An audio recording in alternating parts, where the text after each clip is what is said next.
dancing feet or loosening nooses from roots where we can hear our ancestors' lungs screaming freedom, asking how come being black means brutality, hands reaching back to inflict pain on blacks. Our youth are screaming, I hate being black. Someone forgot to tell them that they are more valuable than gold, that God made them to be bold. How much they hate how you stand out, they break your back until you fold. Don't you fold. And I am sorry that this is my message, that their mouth is reckless. Have some hope, because with all pain come blessings. The white man will learn his lesson. Until then, I need you to continue to fight for what's right with all of your might. And next time someone asks, what's your race? Answer this. I am the pyramid, concrete streets. I am the home you're in. I am knowledge. I am black. I am going somewhere. Place your gun back in your holster and hold it, sir. I know your fingers is itching to kill this Negro. Before you pull this trigger, I want to tell you, I am someone's hero. I identify as a pharaoh. I'll place this knowledge in a bowl, aim it directly for your temple. My black is powerful. Yes. Somewhere your mother scream and check the veins of bystanders, screaming, why God, why my God? They're taking away our squads to play their game of fraud. Killing our youth play hopscotch, double dutch. No more dominoes in the park. The thugs are doing drive-bys. Don't want to leave your son in the dark. He may be the next innocent soul to be rest to death. Because somewhere in America, no, everywhere, it's hunting season. The target, black, educated, poor, men, women, children, grandparents. Grandparents? It don't matter about meeting the sticks of abusive slave catchers. But somewhere there's dancing feet pounding concrete for rhythm. Somewhere dancing feet are loosening nooses from roots where we can hear our ancestors' lungs screaming, freedom!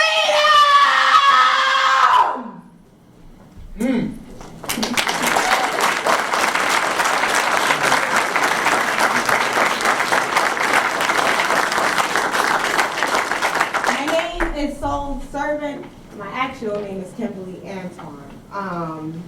Thank you for having me here. It's always amazing coming to do these events because I love what I do and I love what I say and I believe in what I say. The most important thing about life is when you come anywhere, it's trusting in your word and trusting in your journey. So God put all of us through something, and all the things you've been through is your story to share with somebody else to help them heal. I strongly believe in that, and this is the reason why I stand here today in front of you all.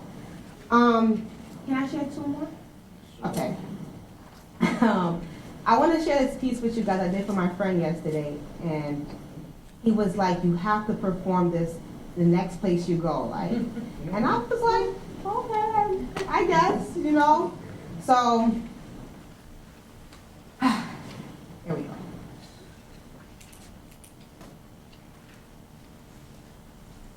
Okay, no, maybe not go.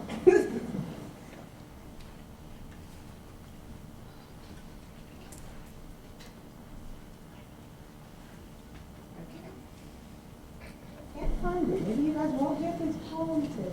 If you guys give me a few seconds, I will find it. I promise. Just give me.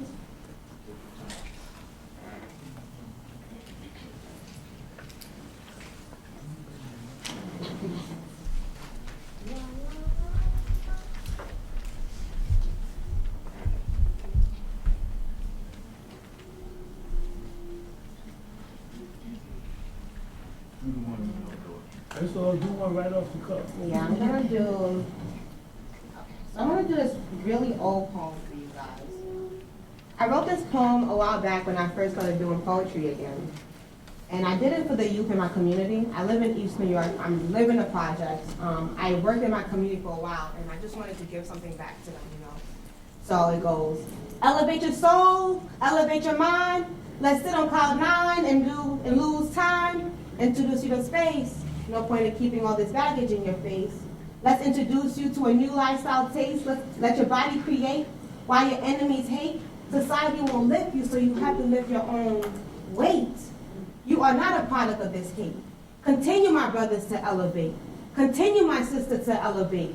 Continue to blossom under the sun ray. Be the image of the king and queen you used to be. Relate, my brothers and sisters, to your soul. Your ancestors reside deeper inside than you're told. Hidden history has your mind blinded to your prophecy. Has you begging for mercy, searching for a penny.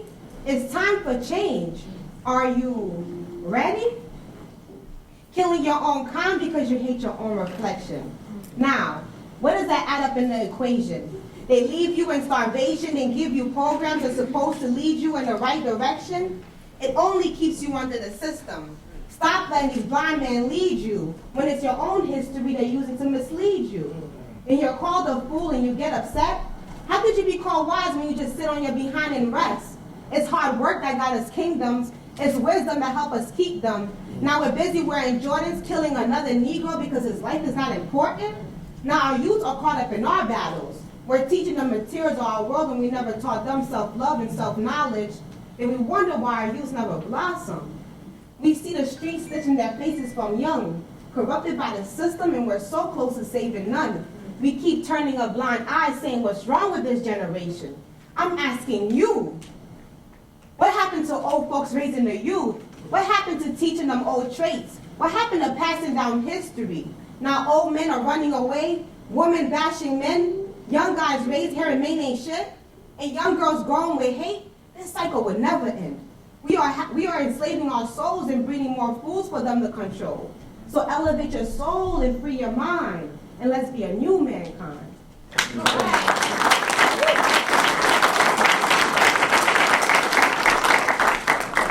So I'm going to share this poem with you guys, and then I'm going to leave. And before I share the poem, I'm going to tell you guys this. Trust in your voice.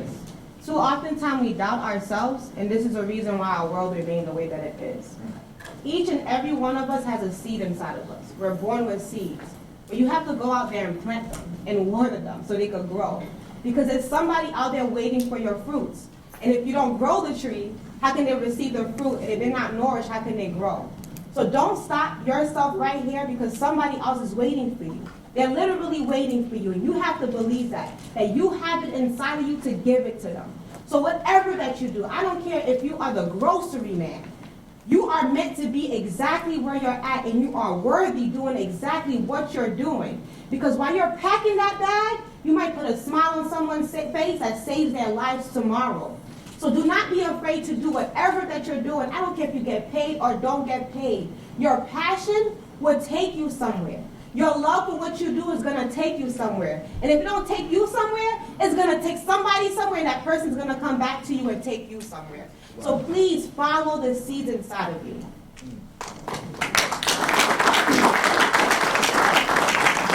We on this time, and it's God-like. You see the skylight?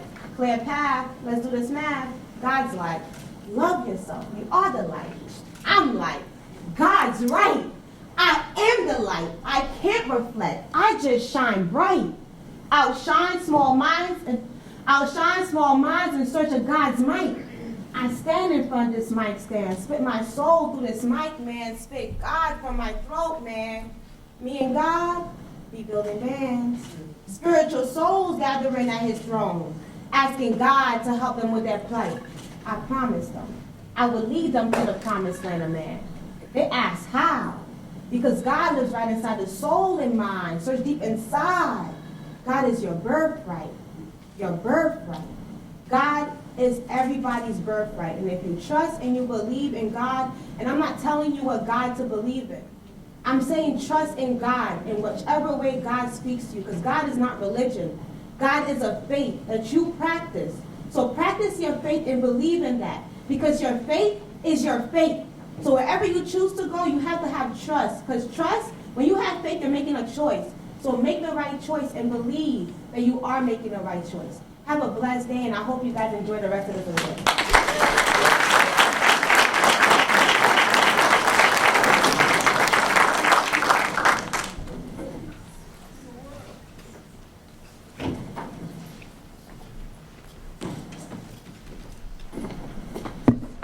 That's how you kick off a conference right there.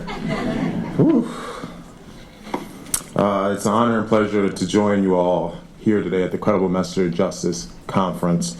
As Executive Director of the Young Men's Initiative, I'm happy that we are partnering with the Center and bringing this very important discussion to the forefront. As I look out into the crowd, I am proud to see many of the folks that I know doing the healing work in the communities that we all support. I know a lot of you are doing the work both as mentors, neighborhood leaders, working in supporting agencies. Your work is vital to the future of our city. As many of you know, the Credible Messenger Center is an all-around resource for credible messengers. It will also provide direct services to credible messengers and the young people and families they serve. At this seminal conference, we are partnering with several groups to host panels and breakout sessions throughout the day to support us all in continuing to deepen our understanding. And at this time, I want to extend a gracious thank you to all of our amazing partners. First, New York City Department of Probation, which has implemented a number of initiatives to strengthen communities and improve outcomes for justice-involved youth, young people, and their families. And I especially want to applaud Commissioner Bermudez for her effort in pushing the department forward into the mission space of prevention and intervention.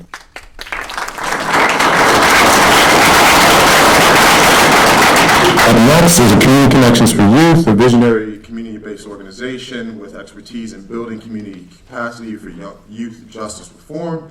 And the Silverman School of Social Work here at Hunter College, a school uniquely suited to provide academic support to this initiative to develop a body of literature around best practices and to enhance credible messenger work in a theoretically consistent manner. And now, before I introduce the opening speaker, I want to tell you a little bit about my organization, the Young Men's Initiative. YMI was created in 2011 to address many of the same issues that we're all encountering today, daily. But more specifically, we work to address issues affecting young men of color in our fair city. We seek to accomplish our mission through broad policy recommendations, changes, agency reforms, and by establishing mentorship opportunities for our young men of color that lead to improved quality of life and identifiable future outcomes. However, our work in impacting the lives of young men would not be possible without the critical work from our partners day in and day out. And I want to thank you all for being in this room today. So, I am so pleased once again to be here this morning because I have an opportunity to introduce a dear friend and mentor, Reverend Dr. You always got to get that right, Reverend Dr. Alfonso Wyatt. A graduate of Howard University, some say the real HU, Columbia's Teacher College, the Ackerman Institute for Family Therapy, Columbia's Institute for Nonprofit Management, and the New York Theological Seminary. Dr. Wyatt has served as an advisor to government, foundations, religious institutions, universities, youth-serving organizations, and nonprofits from around the country. He is also the Vice President and Project Director of the Jericho Faith-Based Technical Assistance Project, where he has worked with over 3 generations of young people as an educator, counselor, program developer, administrator, mentor, and advocate. This man has got more jobs, I'm telling you. In addition, these duties and accolades, Dr. Wyatt is even an ordained minister and currently supports the staff at the Greater Allen Cathedral of New York. So without further ado, please bring up Reverend Wyatt to the stage.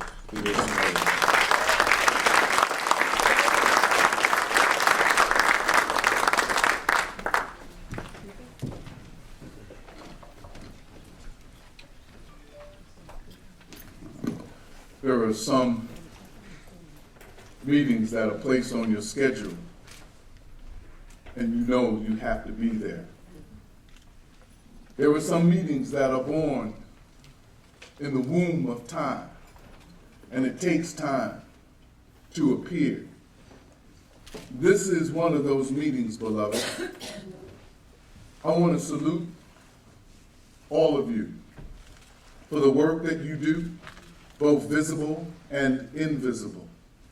I want to recognize our leader and our commissioner who boldly continue to work and to take it even deeper.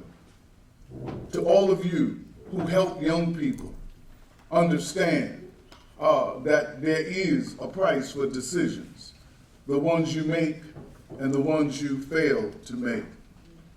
To the brothers and sisters who are on the ground, who are risking lives, interrupting violence.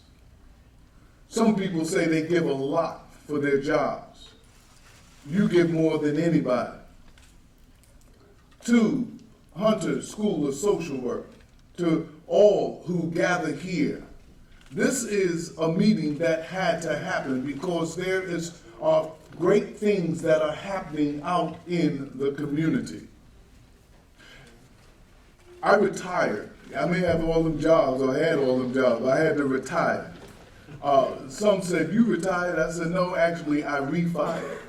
I had to refire because these issues are so important to me and to you, and that's why you're here. I'm just going to kind of hit something in some of the threads that kind of popped up in the conversation and talk to you. I was a part of the Credible Messenger movement a long time ago. Where's Ruben? Ruben, you in here? Is he outside? Right there. I think it really kind of, now that I think about it, now that I'm up here, that it actually began. I had a meeting in my office, Ruben and Reverend Wendy, and talking to them about organizational capacity building and doing the kind of work that I believe was important to them and to me. And that relationship, brotherhood, and love continued. If there is no love in this work and love for the people and respect for the people, then you're not going to hit transformation. Don't settle for change when you can have transformation. That's the first one.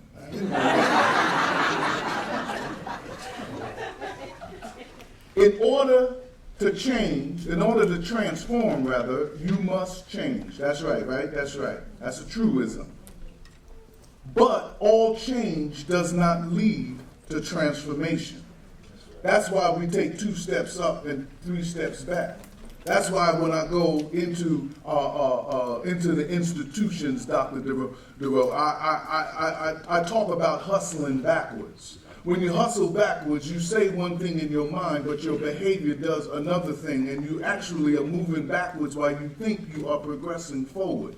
And that is a little dance step that can captivate, that can hold up folk, that can mess up folk, taking 2 steps up and 3 steps back. You're moving, but you're not going anywhere. Are you with me? Can I take it a little bit deeper?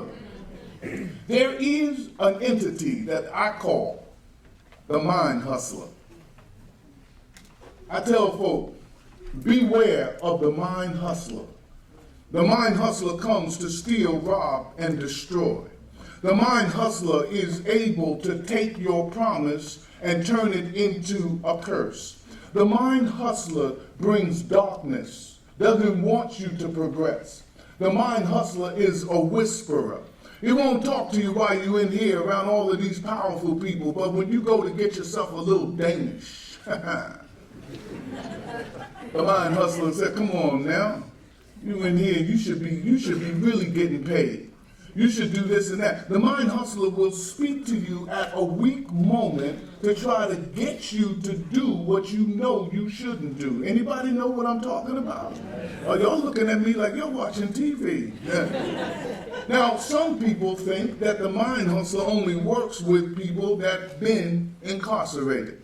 It's a lie in the morning and a lie in the afternoon and a bigger one at night.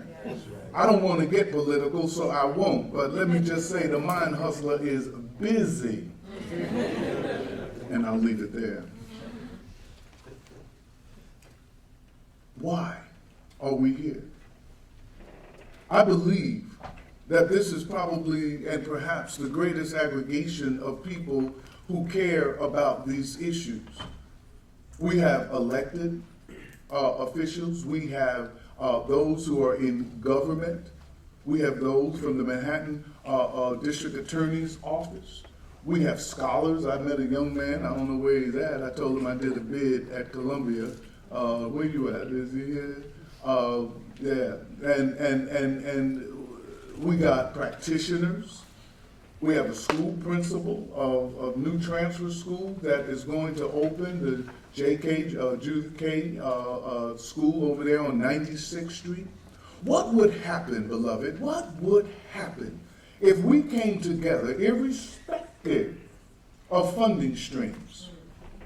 What would happen if we came together not as formerly incarcerated and those who've never been, but what if we just came together as human beings trying to figure out what could we do with our social capital? What could we, I'm getting excited now, what could we do with our abilities? What could we do, spoken word artists, if we spoke words of hope? And if we help to be part of the solution and not the problem? What could we do if there was no big I's and little U's? What could we do if we understand if there's no enemy inside, then the enemy outside could never harm us? What could we accomplish if we understand that when spiders unite, they can tie up a lion? I believe that we could take moving and turn it into a movement. I believe that as one of the premier cities on the face of this earth, that we could show unequivocally that people are people and that people deserve a second chance. And there's no one in here that has lived an unblemished life, that hasn't done something. I am a product. I know for sure. That had an officer look left instead of right, I don't know if I'd be standing here. You know, most people don't want to talk about that. They don't want to go down that street. They want to act like that there's a plague on somebody else's house. That, oh, the unfortunate, look at their zip code. What can you expect? Let me tell you what I expect. I expect us to be a society that treats people that have tried and turned their lives around to give opportunity to stay the same so they don't have to take this scarlet letter, this sign of whatever for the rest of their lives. Credible Messenger is a movement, beloved. But all movements have to have synergy. All movements must have something that propels and compels and propels. Do tell.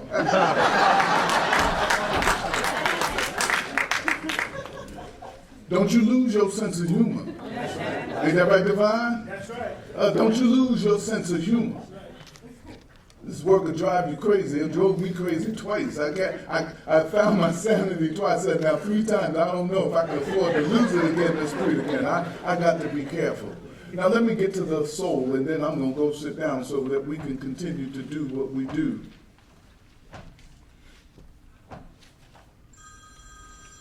Is that for me? When there was a conversation about establishing arches, I was in one of the meetings. My job, Commissioner, was to sell this to probation. They figured he old, you know, he got a little bit of juice, we could trust him. But in the planning stage, when I heard about credible messengers, and that was my first time, Dotson, hearing about that term, that concept, but I immediately got it. And my words were, if we get credible messengers who are called out to help heal young people, young adults, and we're not dealing with their need to heal, then all we're doing is pimping them. I said it. Come on, snap me. Come on, I need a snap right there. I need something right there just to say, here. So, 6 years later, I was blessed to be the visionary behind the Institute for Transformative Mentoring. I want credible messengers to get a certificate from an institution that speaks to the world. Now, I've been around and I've seen movements come and go. I saw teen pregnancy come and go. I've seen homelessness come and go, AIDS, all of them horrific issues, things that make you cry, things that made sense. But I was prepared for this one. As long as this credible messenger light is on, we got to be on. I don't really have time to debate. There's some people that love to debate. Words are important, but sometimes they're just inflammatory words. Inflammation is no substitute for information. Got real quiet in here. When it get quiet in the house, I know that there's a live wire, Watla. I know that there's something going on. Yeah, if you don't turn your inflammation into information that moves the agenda, then all you're doing is getting your stuff off, sharing your opinion. So the Institute is about healing. It's about recognizing that in that time, doing time, that there was damage, had to be. So transformation is what I'm about. Transforming lives, transforming minds, transforming institutions, transforming myself. The change must first come from the person. You can't speak transformation and ain't been through no transformation. You can't read a book about it. You got to be about it. You got to be willing to let your light shine. Don't turn down the dimmer switch. Don't get caught and lost in the past of what had happened was. You are fearfully and wonderfully made. And there is room out there. There's a need for you. Preliminary evaluations of Arches suggest that it's successful. That talking to credible messengers, talking to young people, it makes sense. In fact, it makes dollars and cents. Some people can, if you can't relate, because I'm used to talking to some folk that can't relate to all of this. I said, well, you can relate to money, can't you? You can relate to saving money. You can relate to repurposing money. You can relate to taking money and use it rather than to lock people up. You can now use that money to hook people up.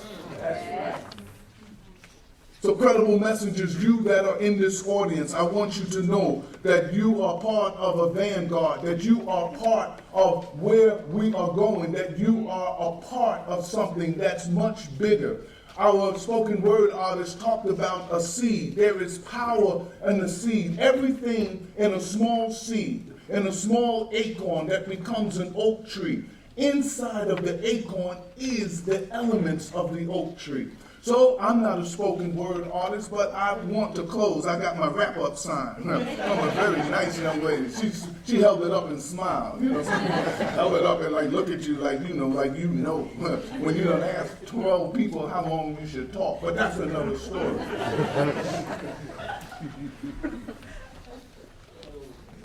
I want to give you a poem that was given to me in the 80s. Just came and visited. I was visited by the muse of creativity.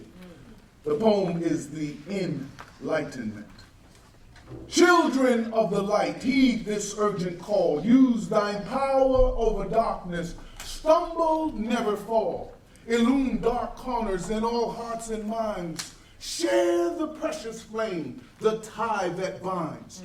Hatred is thine enemy, and ignorance another foe. So band together small flames wherever ye may go. There is strength in number. Remember, ye are light, and every flicker is a wound to darkness. This our eternal fight. Doses.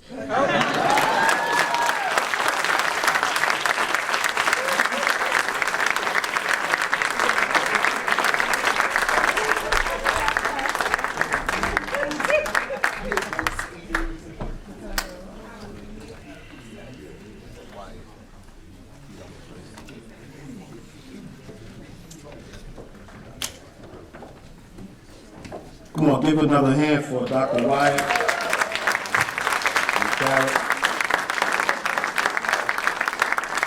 We're going to have some youth testimonies. You've heard about what Credible Messengers do. I'm privileged to introduce three special young people. First, we're going to hear from Jay Sean. Second will be Manny. And the third voice you will hear speaking about the power of transforming dementia will come from their sister, Makita. And who are you? My name is Maurice Swinley. I'm the Director of Credible Messenger Mentoring for CCFY.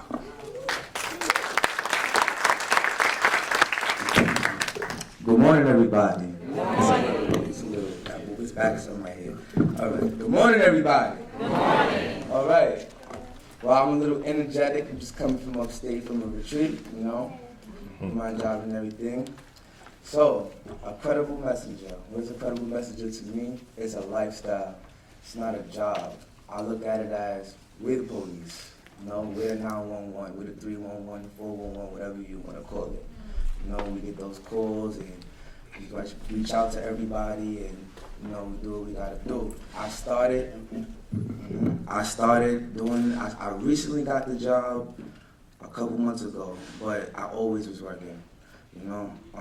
Joining this 2013, I was a different person. I was going to jail.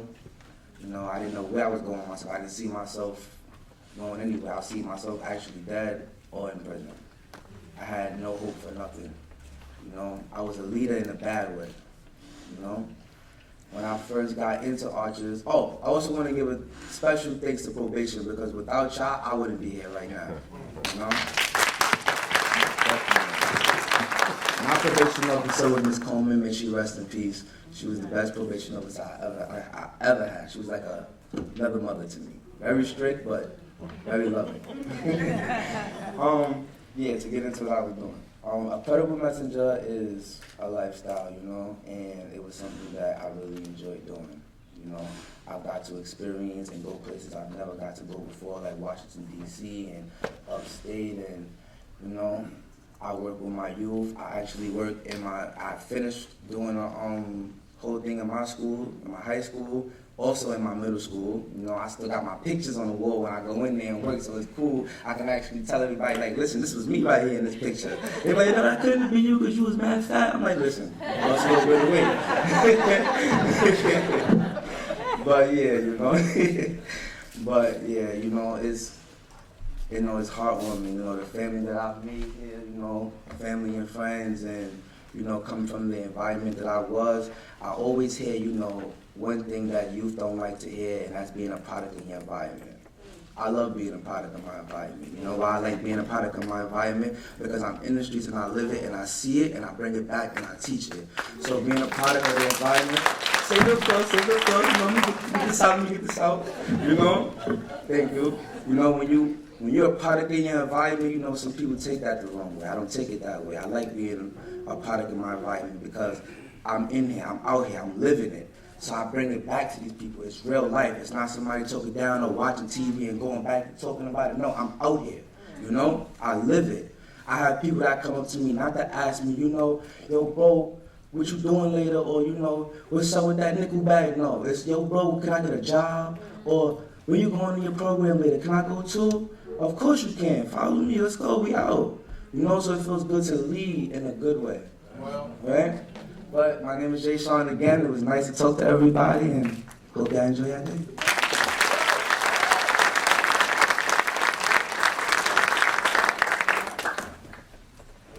How you doing? I'm a little nervous. With family. Thank you. That's what I call you guys, family. Just like Jay Sean said, I give a special thanks to my probation officer, Coleman, and may her soul rest in peace. Well, I'm from Harlem. My name is Manny, Motivated Manny, and everything I do is for a cause. Everything happens for a reason. I'm the oldest of three. I was a product of my environment as well. I was the trauma, I was the drama, and now I'm the cure, I'm the success. So I woke in my hood with my head high, everybody knows who I am. Everybody knows my history, everybody knows my story. But not a lot of people know my glory, because where I'm from, statistics say you won't make it past 27. Today, I'm 27.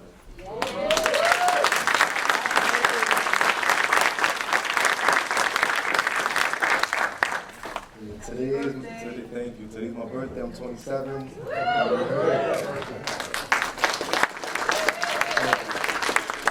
I'm here giving back to the community, just like I always wanted to do. When I was young, I didn't have someone there for me. I was raised in the system, like I said, oldest of 3. A brother with autism, a younger brother that needed attention. And I was being selfish to my mom. I was taking all the attention. I was in Spofford at 12, boot camp. Anything you can think of, I've been through it.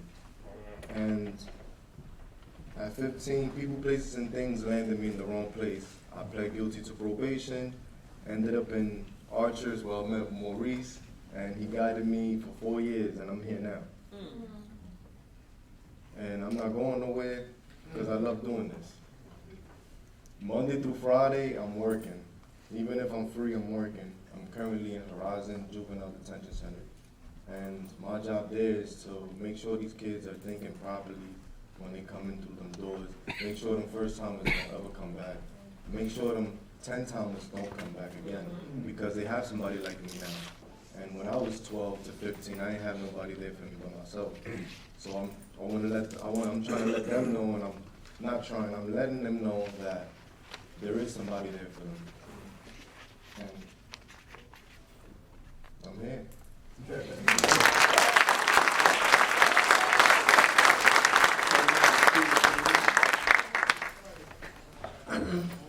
Good morning, everybody. How you feeling? I just want to take a moment and thank God for this moment, because I never pictured myself being up here.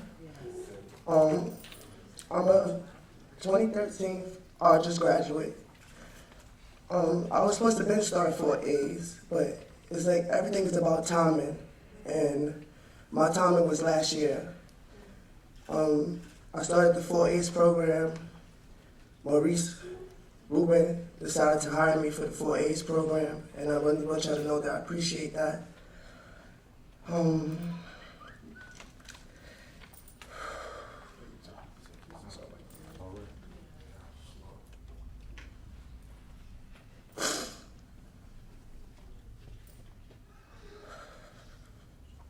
What makes me credible is my story.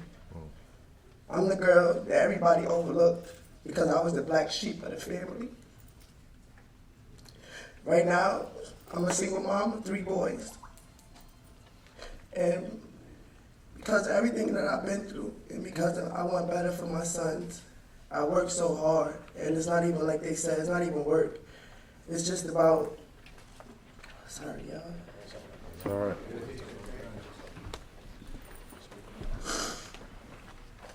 It's not work. Like, I'm tired of our people hurting. I'm tired of our kids going to jail. I don't want my sons to go to jail. I don't want to get a call from the morgue that my son is dead. And I just feel like that we all need to come together and make this movement happen and go all the way with it. Because at the end of the day, like they shared, it's someone waiting for me. You understand? It's someone waiting for my story. And I refuse to keep going on without sharing my story.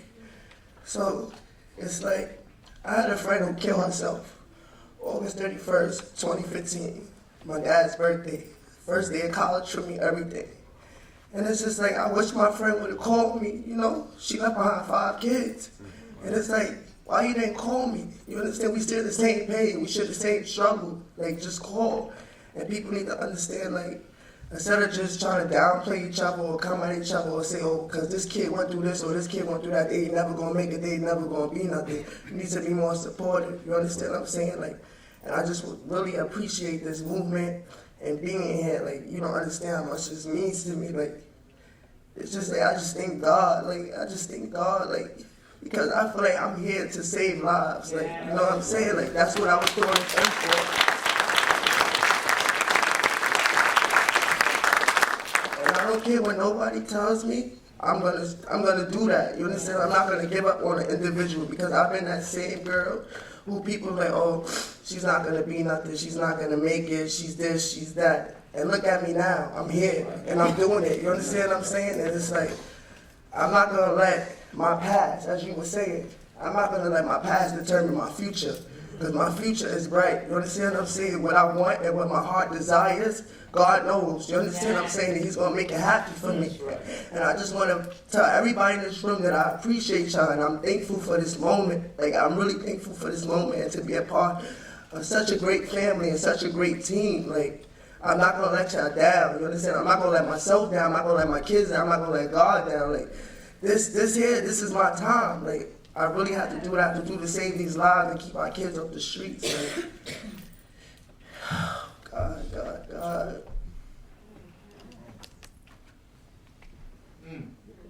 We all hit you.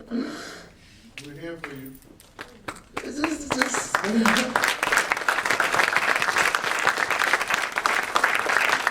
Come on, let's give these young people a hand. Come on, let's give them a hand. These are the trophies, the fruit of the work, the next generation being mobilized right before our eyes.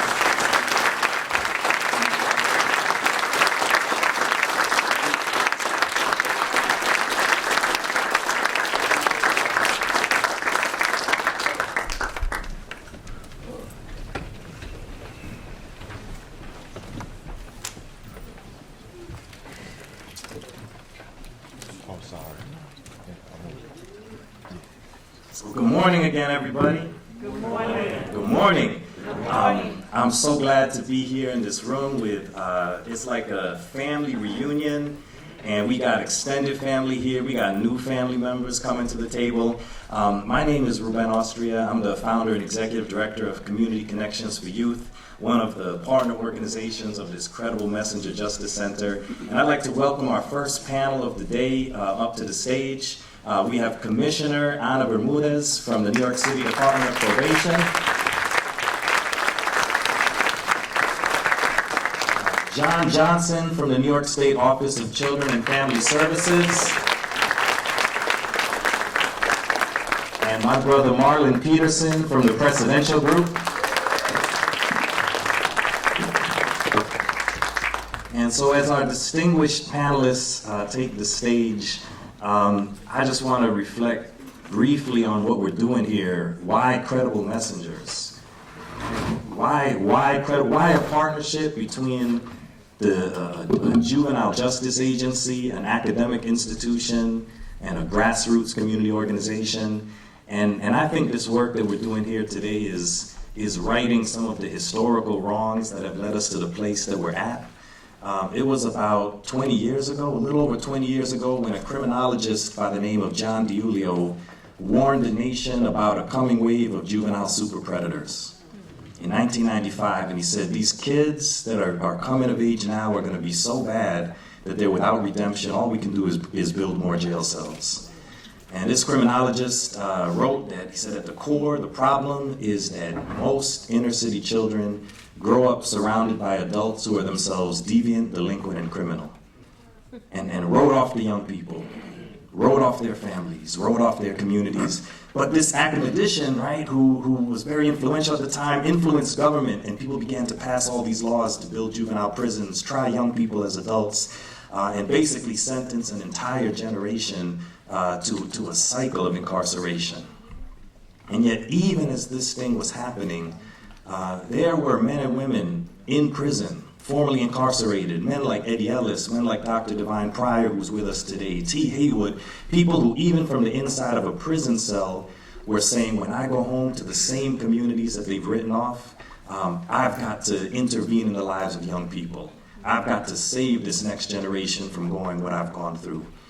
And we're here today and so excited to be here today because 25 years after that, we're seeing a reversal of the trend that had happened when government and academia and the media conspired to paint a whole generation of black and brown children as beyond redemption. And instead we're seeing now that government and academics and community organizations are coming together to say, no, the answer is actually in the Credible Messenger. I saw the answer to this when I came back to New York City. I had run away. I had spent 6 years upstate. but not in a prison cell. I was at Cornell University, and I was trying to get away from the violence and the scourge of the crack epidemic here in New York. I never wanted to come back to the city. I was dreaming of the suburbs. I was thinking of something different. But it was while I was upstate at Cornell that I started to realize that the majority of the young people from neighborhoods like mine were not going upstate for an Ivy League education, but they were going upstate to populate the prison economies of rural New York. I was in Ithaca, New York at Cornell University, but my own peers who grew up a few blocks from me, people like the Central Park Five, were over in the Tryon Juvenile Detention Center, were going on into adult prisons, and started to realize that, wow, myself, somebody with educational privilege, the child of a Filipino father and a white mother, that even though everybody thinks I'm Puerto Rican, you thought I was Puerto Rican? You did, right? If I had $1, if everybody thought I was Puerto Rican, I wouldn't even need to fundraise. So if you thought that, make $1 donation to CCFY, we'll be good. But I started to realize while I was upstate that somebody like myself had been given so many advantages and privileges, while Black and Latino young people from the same neighborhoods were winding up in the prison economy. But when I came back to New York in 1998 and I started to work in a grassroots community organization where I met Dr. Wyatt, and it was part of a program that had been inspired by something that had happened in Dorchester, Massachusetts, where because the clergy had gone out and started to work with young people in gangs, there had been no juvenile homicides for 3 years. And you know that this project actually gave John DiIulio a change of heart, because he went out and saw the work was being done, and he saw these pastors and these lay leaders, most of whom were formerly in gangs, formerly on drugs, formerly in the streets, turning the lives of young people around. And John DiIulio himself, who had called for the building of prisons, wrote an article in 2000 for the Wall Street Journal where he said 2 million prisoners is enough. And he said, if I had known then what I know now, I would have shouted for the prevention of crime. Because he realized that the answer was in the community. Government might not have had the answer, academics didn't have the answer, but people started to discover that the movement of formerly incarcerated men and women returning to the community could do this work and could change lives around. I saw it when I got to the South Bronx and started to recruit mentors from churches. And the mentors who were coming from churches, they weren't the ones who had spent their whole life in the choir and the deacon board. They were the men and women who had been through the same story but had been transformed.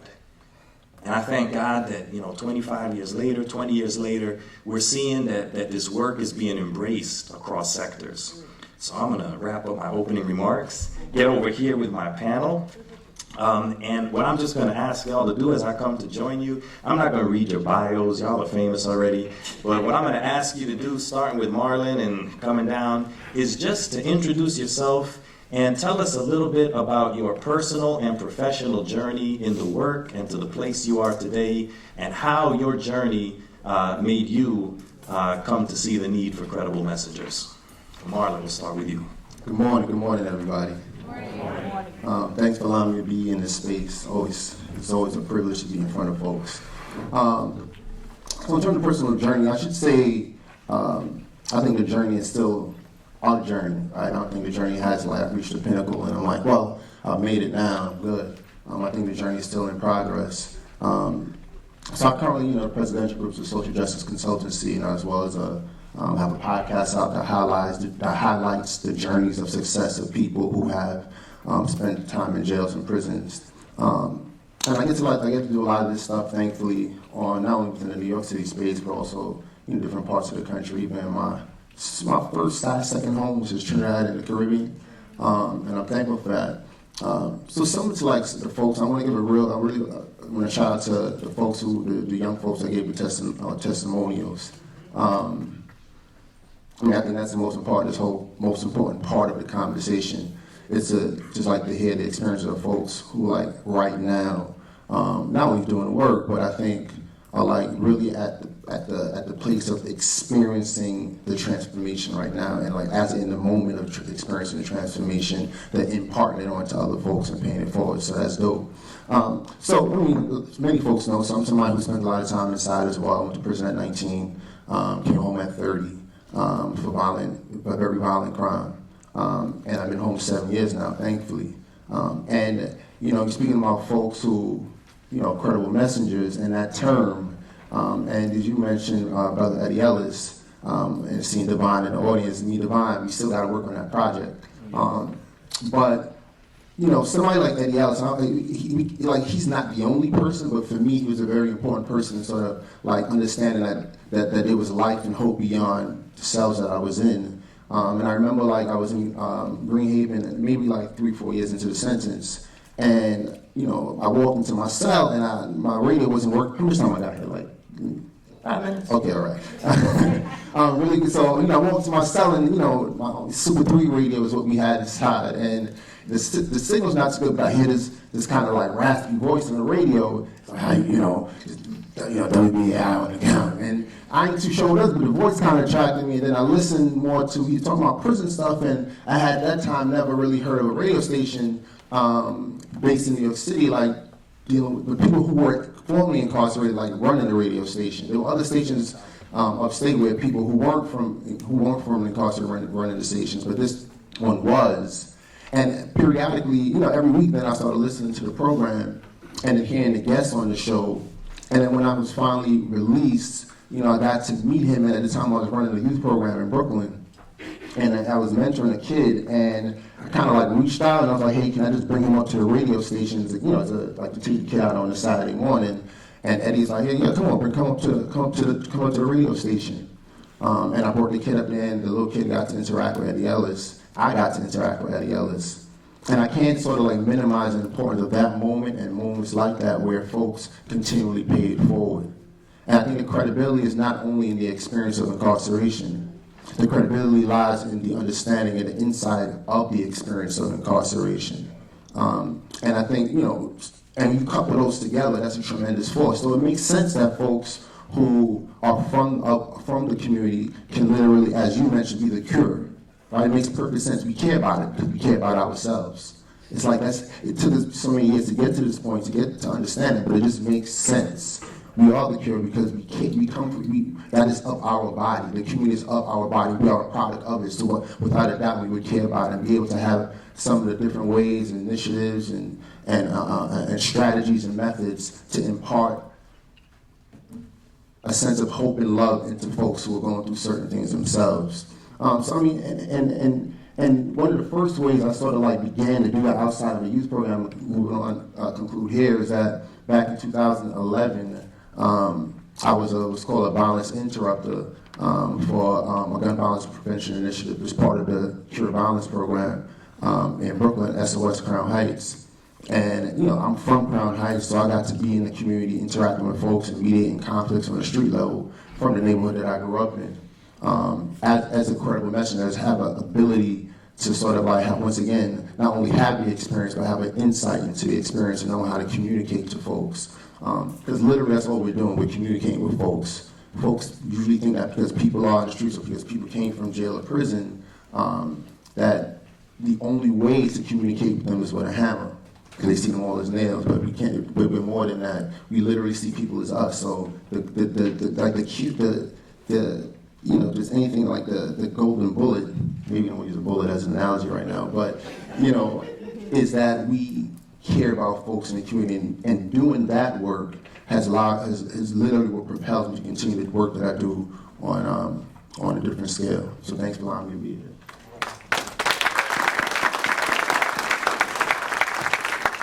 So Joanne, we could jointly fund this movement, because if I had $1 for any time anyone has insulted me by saying you don't look Puerto Rican, I'd be funding this too. So that being said, I'm a recovering lawyer and used to practice in family court. You know, I've always worked with young people and young adults in the system. And I went from being a lawyer to working, you know, I guess for lack of a better word, with programs. So that because the world, you know, in the legal field tends to look at things as one or another, and there's like, it happened or didn't happen. There's some truth to be found, and the world is gray. And especially among teenagers, the world is very gray, and young adults. And so it seemed that there would be better time spent, as well as, you know, things to do. I was very much, I think I'm an educator by application, and so we needed to see involvement in the system as a moment for reflection and growth, and not a moment of judgment. And so that's what propelled me to a lot of the work that I've done. I spent 10 years at Cases. I co-ran a school for young people coming out of detention, juvenile detention at the time, and Rikers. And I was basically, all I know, I was taught by the people I worked with and for, quite honestly, because, like I said, it's all a growth process. I've been at the Department of Probation for 6 years, and have been trying to blend my prior history with my current job, and trying to borrow from all worlds, and everybody. Everybody who knows me knows that I, lend, borrow, and steal, any good ideas that are out there, especially on behalf of our young people. Because ultimately, what Makiba said is the crux of at least my philosophy. You can never give up on anyone at any time. And in fact, at probation, there is no such thing, at least when people bring to me, we've tried everything. Oh, no, you haven't. And yes, there may be rules and all that stuff about things we have to do by statute or whatnot, but that doesn't mean we give up on anybody. And so in the work that I've done, mentoring was always there, right, as a best practice, or as a, but the more I tried to engage in that world, for young people in the justice system, the more it was just didn't fit that quote-unquote model that existed, just didn't fit, because what we needed from each other was so much more than, once a week, a couple hours, and, no more, no less, and if you didn't show up, well, he clearly doesn't want it, so, and so that to me, like, there was always as a sidetrack, to my work, a quest to find the right connections and the right, like the Reverend said, transformation was really important, but it had to go both ways. The transformation was just not one way, and so that's kind of what brought me to this this particular aspect of our work, and I'm looking forward to building it, growing it, championing it for the rest of my life.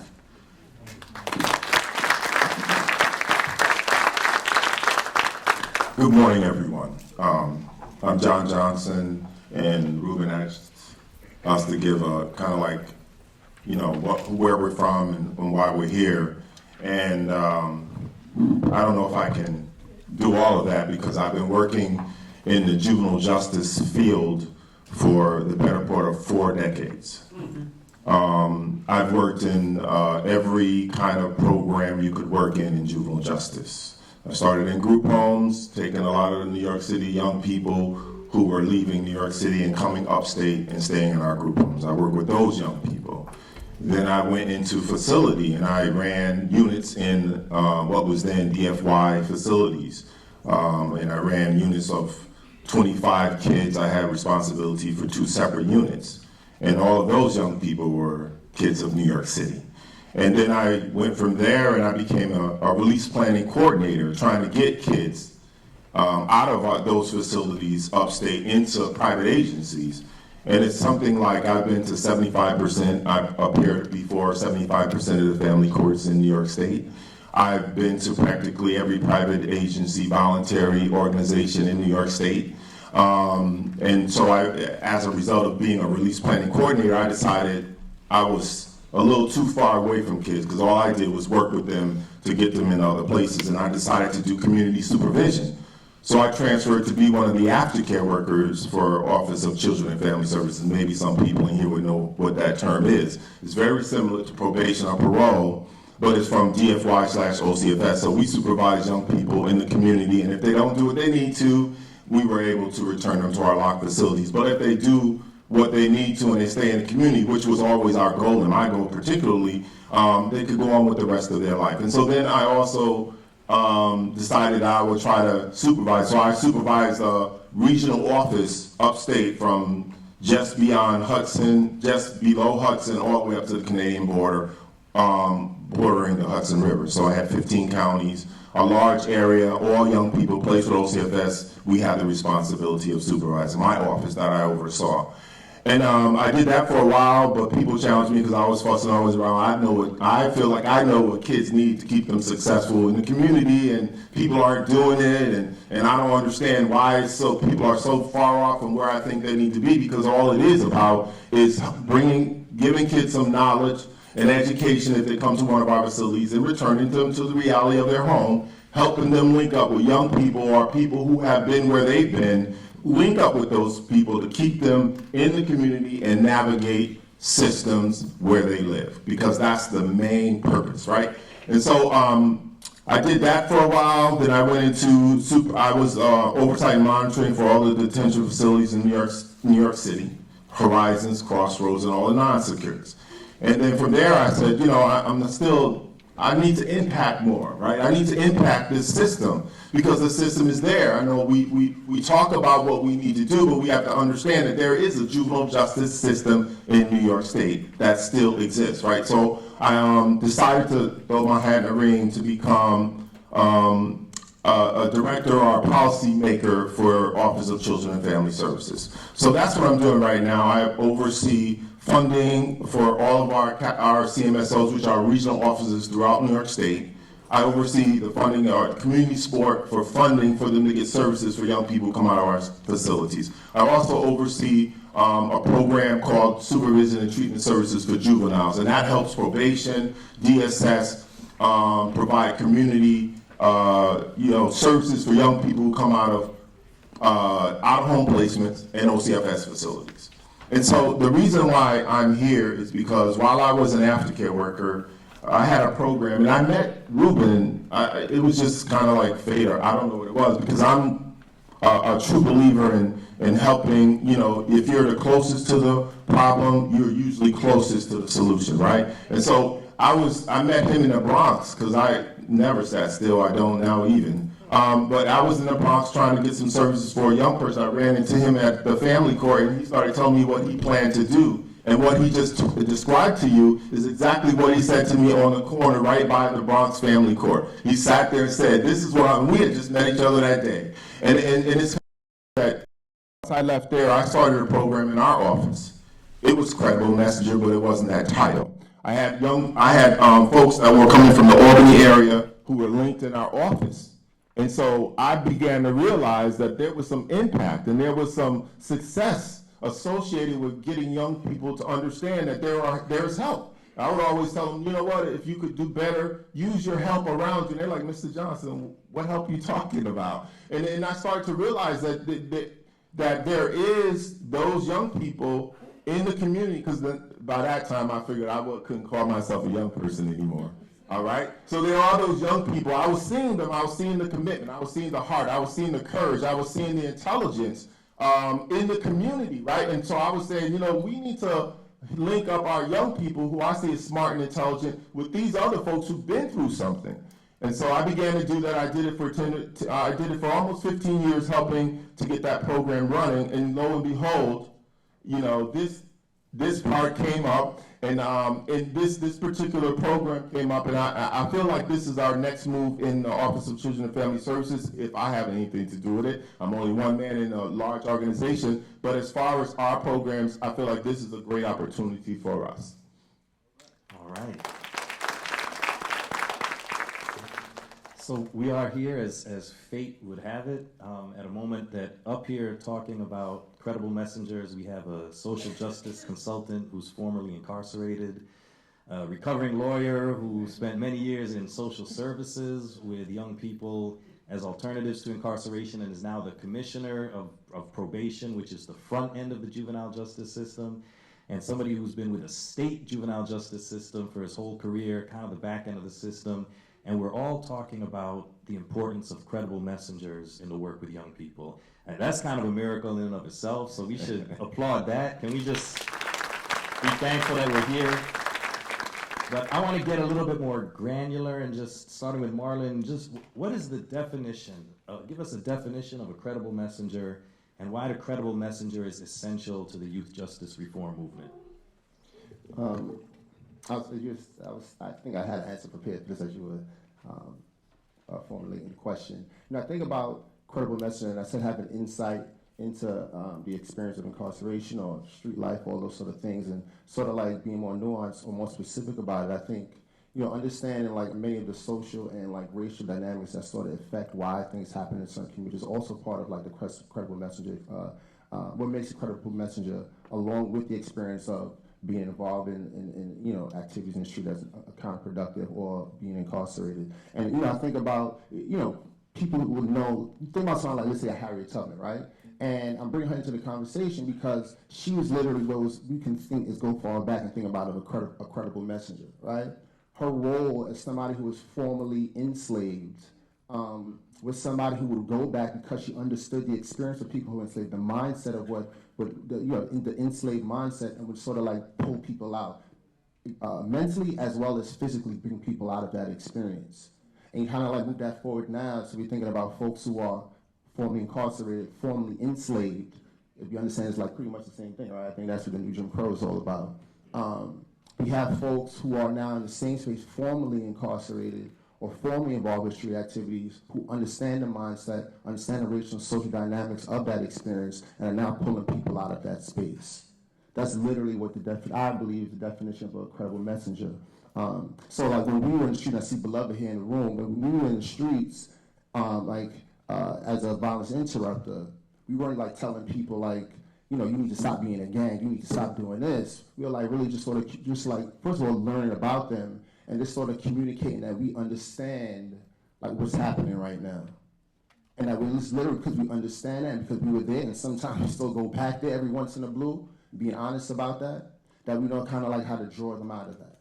And that's what the experience is. So I think that's like literally what a credible messenger is. And once again, I want to, if you leave with anything from what I say, it's literally having an insight into these experiences, right? Because not everybody who did time need to have a mic in front of them, right? And because not everyone has, it takes time to get to that, to have that insight, right? And because that's really, the worst thing I can say is somebody, and this is me going up a little bit off cue, but like, I work for myself so I can say this sort of stuff, is that I always wanted this opportunity in life. Is that, we want to be careful for those of us who run programs or for those who are in these programs, not to attribute our complete and whole success to our program, right? We want to be able to be thinking about that these programs provided tools, a space, and an opportunity for us to see for us to develop what we already had within us. Right? The credibility is in us. Nobody gives it to us. It's in us. Right? So for those of us, I'm sure you can pick up on what I'm talking about, but I think that's at the core of it because we don't want to sort of like create a continual sense of dependency on something else to help us. It is within us, along with the support from these programs and initiatives that are with us. So I just sort of think, I just want to go a little bit off the actual question, but I definitely think that, if you want to think about a credible messenger, think about Harriet Tubman. All right, so jumping way over to the other end of the spectrum, Anna, you're at the Department of Probation, and what was it that made the Department of Probation decide to embrace credible messengers as a strategy for youth justice reform? So this was a group effort, if I may. Oh, look, right on cue, Clinton Lacey's coming in. Because this was Clinton Lacey, who's now the director of DYRS in DC, was the deputy commissioner for adult operations at the time. I was the deputy commissioner when we truly embarked on this, deputy commissioner for juvenile services. And Vinny Schiraldi was the commissioner. And frankly, all of us believed in this, from the get-go. I don't remember specifically the C, but Clinton might be able to tell us later. But we were all looking for ways in which in each of our units, in each of our work, we could bring in a strong, at the time we were thinking it more narrowly, mentoring, component, and then all the ideas evolved, working with Dr. Wyatt, working with all sorts of people. But ultimately, it boils down to the fact that we all believe in the principles of youth development, all right? And that tells us that every single person in this life, especially when they're young and teenagers in particular, because they're separating from their families, there's a lot of push in juvenile justice in particular to work with the families, which is very important. But the young people told us over and over again, and research bears this out too, that they need people outside of their family units to really guide them, because they have to talk about stuff that they're not going to be comfortable talking to their families about. And that's okay. And that's important. That's necessary, right? And so having a caring and trusting and transformational, as we develop this relationship with an adult, is critical to anybody's success. We all had it in some way, shape, or form. Our coaches, a teacher, right? And so we need this in every realm of our life. And that's normal, okay? That is what we give everyone. And we needed to have that in the justice system as well. So that's one of the reasons. And the POs, and I am so, PO Coleman, just so that the rest of the audience knows, was a young woman, actually, at probation, who died way too early for anybody's taste. And she was, as you described her, very firm and very strict, but very loving. And so that is another piece of this, that as good as P.O. Coleman was, and as good as a lot of our probation officers are, balancing that, intensity of love and rules, that's also not enough, okay? And we have to accept that. The role of the probation officer is limited by time and by certain rules and laws and etc. And young people need that also person outside of probation, as good as the probation officer may be, to continue to process this stuff, to process so many things that are happening in their lives, with their families, with the legal system, with themselves, etc. Right? Because the other thing we forget is that in these systems, when young people need help or older people need help, it's like, oh, we'll refer them to counseling, to therapy. Yeah. There's a lot of therapeutic work we can do with each other and for each other, right?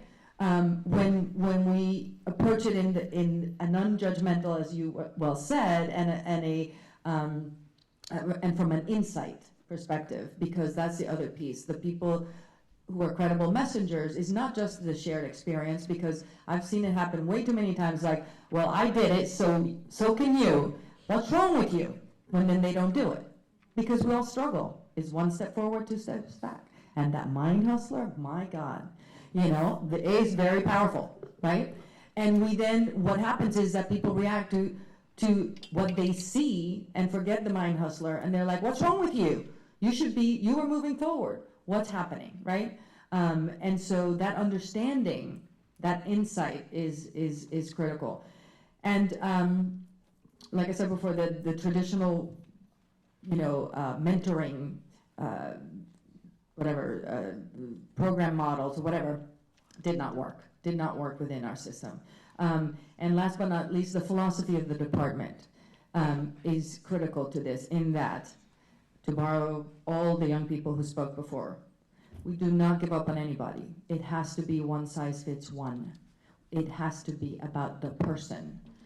We don't lose perspective, meaning we honor people's humanity no matter what. So we don't give up on anybody. I'm gonna steal Motivated Manny from you, that we want to create a space and opportunity to have people find their glory and go beyond their story, okay? Because that is critical. We call it the new now, in fact, and that we want to create a new now with people as they come onto probation. And finally, because there has to be pride in being the product of your environment, people come and exist within communities. And to borrow yet another person's, philosophies or perspective, as Brian Stevenson says about individuals, that we are all, we cannot be defined by the worst thing we've ever done, Communities should not be defined by the worst of their statistics. And we have to find their glory.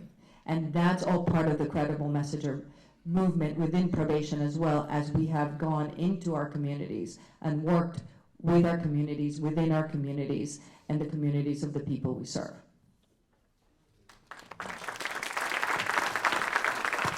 So, John, I'm going to ask you the same question.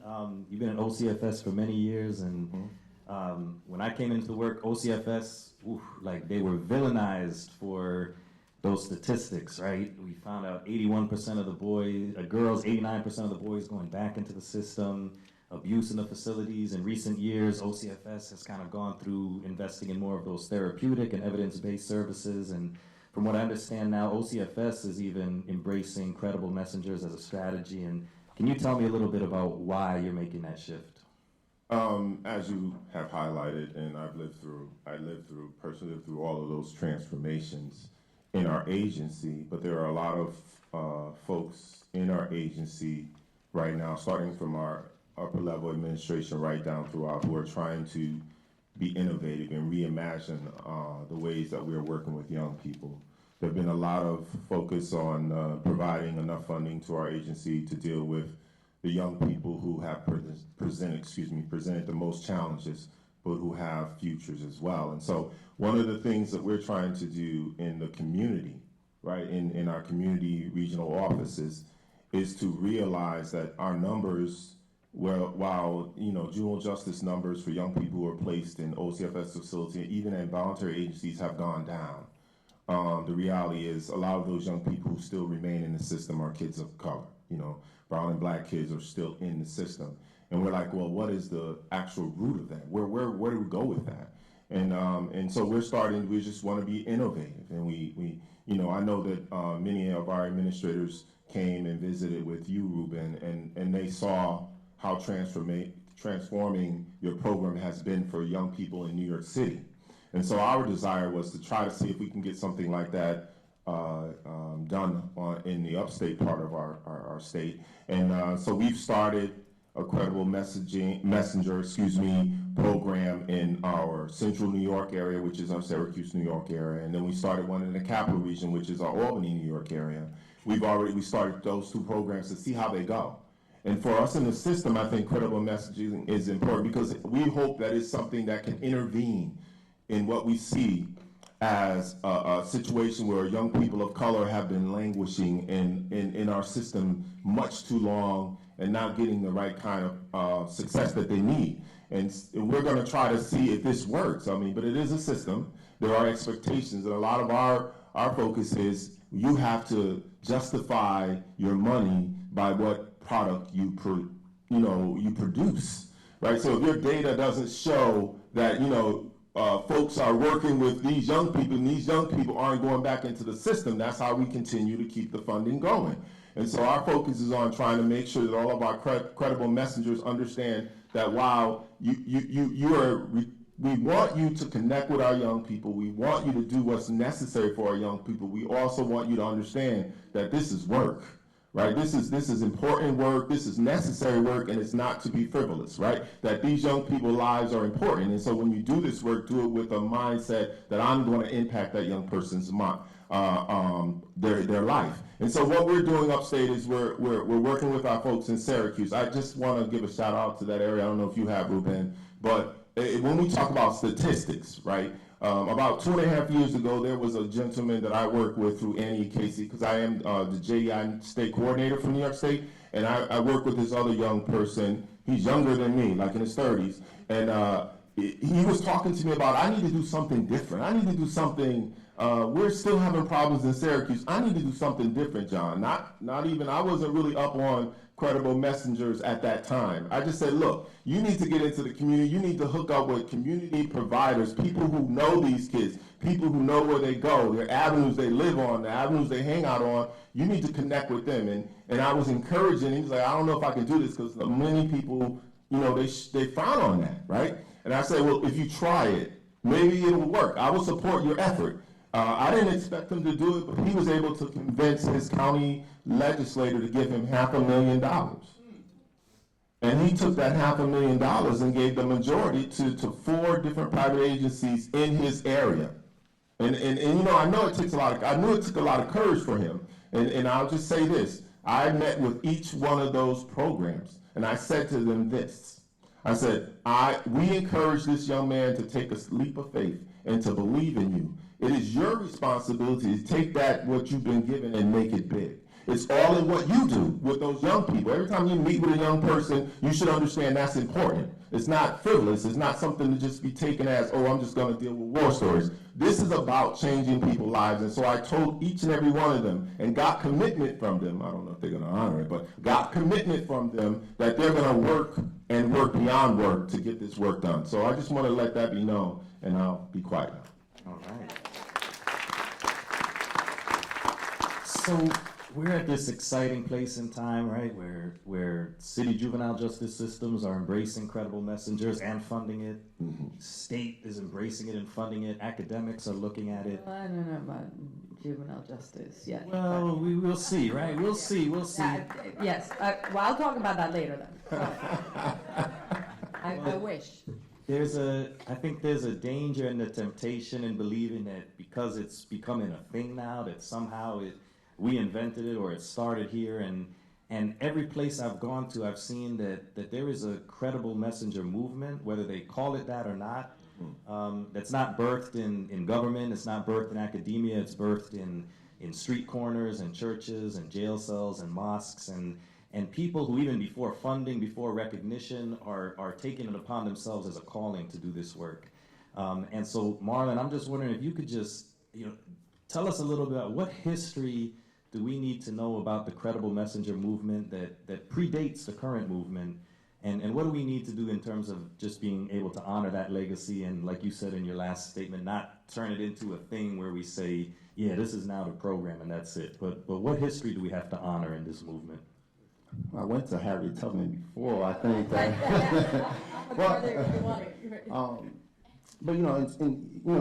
one of the things you think about the Panthers in LA, and like they were literally, many of them were like street guys and girls, women who saw opportunity and a time to do different things in their communities as credible messengers.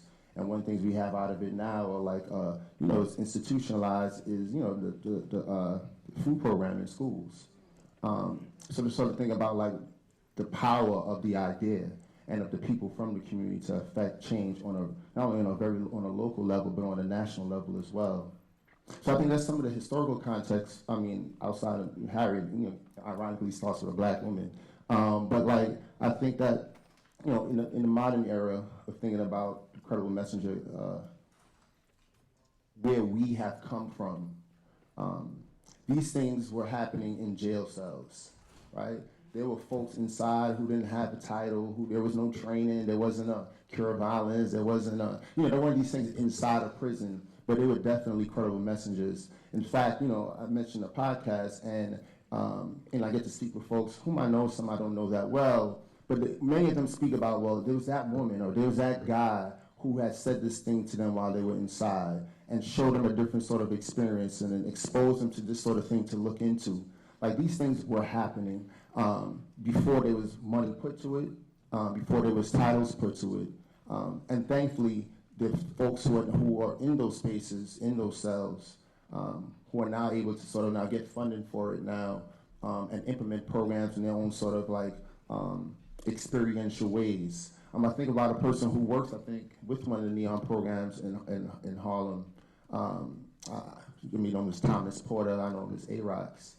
Tad, all right, I know that's his email. And when I think about him, like we were with each other inside, and his background is not a clean background, just like many of ours. But I remember, interesting, I'm gonna tell you the story and we'll move on. We had started, now, about how our lives gonna go together. There's a program that me and a couple other guys, including A-Rock, started. And then, a little bit of history is that when me and a few other folks, Bill and some other people were like thinking about who else in the jail to like bring on, initially we're like, A-Rock's is blood though. Like, we don't know, like, he blood, he cool, but he blood. I don't know how that gonna work with like working with young folks. And we were integral about what we were putting together and what we were building. But we actually had, people don't think about it. We sat down and we spoke with A-Rod. He was like, yo, we know what you're involved, what your label is, but we see you as you, and we want to know how much you really about this work. And as you've seen him come out, us come out and see the fruits of that program, and him not working within the Department of Probation, impart, experiences and some of that love and some of that credibility onto other folks. But once again, we were inside plotting on this in a space where most folks think nothing was good. And I think that when we think about credible messengers, when we don't have, when we're not in the workplace, when we're walking down the streets, people look at us and don't think like nothing can good from where you're from. You're in Harlem, you're in South Bronx, you're in Bed-Stuy, wherever you're at. But literally, this credible messenger experience, these folks have been there. We've just been in a place where we've professionalized it. And I think that's important as we continue to evolve. Like it's still evolution that's necessary in terms of professionalizing it. But I think that we have the underpinnings of it and the foundation of it is where the value lies. So I mean, the history is there. It's just a matter of like, where do we go from here with it? And I think we're going good when we see folks like Manny and went them down there. I just got to say this one last quote, because it's like Manny quotes, and I'm gonna pass it on. He said, I was the trauma, I was the drama, now I'm the cure. You dig what I'm saying? So like, man, you got a whole bunch of quotables here. I don't know if you're a poet on the low or whatnot. Yeah, really. Somebody better tweet that. No, go ahead and tweet that. All right, so again, I'm switching back and forth here. That's, I don't know what it comes from. I'm one side, the other side. Maybe it's because I'm biracial. I'm just, seeing both sides of the issue. But I believe so much, right, in the organic nature of the work, the people who did this without funding, from the heart, from mission. But on the flip side, when we look at justice systems and we say, what's your commitment to this work? Oh, we're all about the community. It's kind of about, you put your money where your mouth is. And so I want to ask you, Anna, as you look at probation's funding portfolio and what the department has decided to invest in programmatically, how does credible messenger work show up in terms of program allocations, dollars, staff positions? What's that look like for you guys? Yeah. Right now we have, I'll list what we do, but then I'll tell you a little more about the funding and the sort of limits to, for now, we keep working at it, that we have. So we have our Arches you've heard about, right, from the young people who spoke before. Arches is our transformative mentoring program. It's a group mentoring that the title doesn't tell you anything, because they live, breathe, and exist. Our credible messengers who do the mentoring, and this work is incredibly important to us. We have had it funded for a few years, and now it is an official part of our budget. Which it has its advantages and disadvantages, trust me, when it comes to this in the city. But we are absolutely committed to this and to making it last for as long as probation lasts.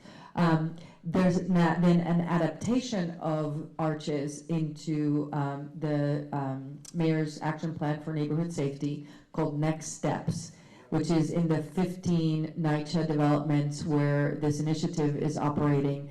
And the goal of the initiative is to make the 15 NYCHA developments safer, friendlier, more habitable, and more connected, in terms of a community, more. And so that just started very recently, and it is for young people who are not on probation, but live in those neighborhoods. And so that is funded through a different funding stream, but we manage the project basically, and we are constantly learning from Arches to make sure that we can do Next Steps in the right way, because it's slightly more preventive, if you will. The goal of it is to prevent people from coming into the system or cutting it off at the pass as soon as possible, right? And so that is not officially part of our budget. We have, in the juvenile justice world, we have AIM, which it stands for Advocate advocate, intervene, and mentor. And it is loosely based on the youth advocate program that started in Pennsylvania. And it's an actual sentence. People get sentenced to this in family court. And so we work closely with the mentors that are also credible messengers. That's part of the contract. So part of what we've done also is include this as a requirement of almost every contract we have for a program, that the people that get hired by the agency that is getting the contract has to employ credible messengers and has to have a certain number of people also on staff who have criminal backgrounds, to make sure that there is hiring for people coming out of the system. Also in family court, we have the fabulous parent coaches, and we have our Janet Bocanegra here, who is one of the leaders in this field. And so parent coaches are parents, obviously, who have had experience of having children in the system or otherwise had to navigate through various systems, and they're stationed in our family court offices every day. And again, like every other credible messenger, always available, even though the contract doesn't require it, 24/7 to the parents. They have support groups for parents. They have outside of our offices. And again, like this is something that their particular agency took on because they saw the importance of reconnecting the young people to their families, to family rituals, etc. Again, not therapy, just we got to get to know each other better and work with each other better, right? And so the parent coaches help parents who are kind of losing it, because sometimes the truth is when young people get involved in the juvenile justice system, parents are fed up half the time. It's like, I can't deal with this anymore, right? And not from in the system we would say, oh, so clearly there's something wrong with this young person, as opposed to the parent is a parent. We all get frustrated, right? With our children.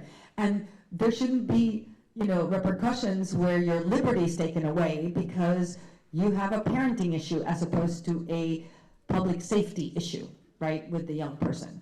And so that's been invaluable, and we see that our parents are more supported, that there's better relationships with the young people, and that we don't have as many violations of probation due to a parent kind of not being able to handle this anymore, right? And then, more happens, I think, informally than formally in many times. Where's Antonio? Antonio's here, who had a little bit of a formal thing with us, but then we realized that, part of the most effective part of his work was when he spent time in our waiting areas, talking to the young people, right? Beloved is here, same thing. So the time that's spent by the Arches mentors outside of the official Arches time is as critical as any other time. But that's the part that doesn't get compensated and doesn't get included in contracts as easily or as easily as one would want to. And that's an area I think we need to grow a lot more in, making sure that that the money's there to support the work. It's true, everybody gets into this without necessarily being so focused on the money, but we gotta live, and those are all components that are critical parts of making this effective, and we have to recognize that, and we have to value that, and we have to make sure that that's all part of the thrust of things. So we're always raising money, trying to raise money, because I think one of the if I may get into a little bit of the future here of where the gaps are, is that we don't have enough of the credible messengers in the justice system early in. And one thing that does happen, and believe it or not, as a city, we don't have hard numbers on this, is that too many young people start in family court and then they end up in adult court later. Right? And we need to bridge that gap. And like I said, the credible messengers are important to have in the young people's lives essentially for as long as they need them, right? It can be time driven. So imagine starting a credible messenger connection towards the end of a kid going through family court probation, and I'll talk later, even before that we need to start, but in our world, and then have it start and continue beyond probation. But the problem is, like, we're going to fund that. It's not a criminal justice initiative. It's not a CBO initiative, right? So the whole thing of where is the support from a financial perspective, becomes a challenge, and that's something that we really need to tackle at some point. So that's a perfect segue to the man sitting on your right, because I heard a rumor, John Johnson, that you are involved in some sort of funding stream called STSJP. But so let me say that, because AIM is the result of STSJP in many ways. Well, the parent coaches, sorry, not AIM. AIM is a different.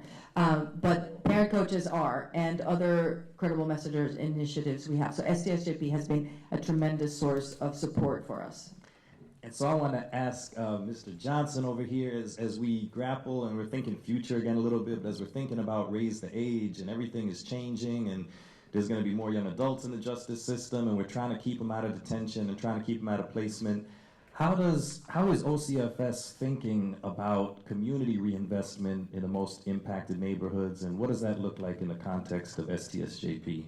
Well, I mean, I can't speak on what's going to happen with raise the age, because our upper level administration are still trying to figure that out. But as it relates to like supervision and treatment services for juveniles, we've already announced and put out to all of the counties in New York State a new continuum, and it does speak to what you were talking about, Anna, which is that we address with that programming, that particular almost $8 million worth of programming. It starts from early intervention, which is before while youngsters are maybe getting ready to get involved in family court, all the way through until youngsters are released from some of our out-of-home placements, be they juvenile justice facilities, voluntary agencies. There are 5 different buckets that we allow counties to now be able to say, here's the service, and this service fits into this particular domain. And they're early intervention, prevention, alternatives to detention, alternatives to placement, and then there's aftercare. And so all of those things are areas whereby individuals who have their ducks in order, if you will, who have the ability to be able to say, I am an organization that wishes to address issues with young people who are almost ready to be involved in probation. And then I want to be a part of this process. You would have to go through your individual counties. In New York City, that's one large county, but all of them would have to be able to be coming under the county system, because we give the money to the counties and the counties give the money to programs, right? And for us, the most important thing that I think about when we talk about credible messaging, messengers, and any kind of work that deals with young people is that I'm a real, when I work with Casey, we got drilled into us that you got to see results, right? You got to see results. If you give out $1, you want to see. Now, if I go to a store and I want a bag of chips, I got to give them $1 to get my chips. But if I keep giving you $1 and you don't give me any chips, am I going to still give you my dollars? And so the point is that, and what I've impressed a lot of folks is to understand that where our focus is that yes, there is programming. Yes, we want you to be a part of it, but I'm a preacher and a believer of that it can be done.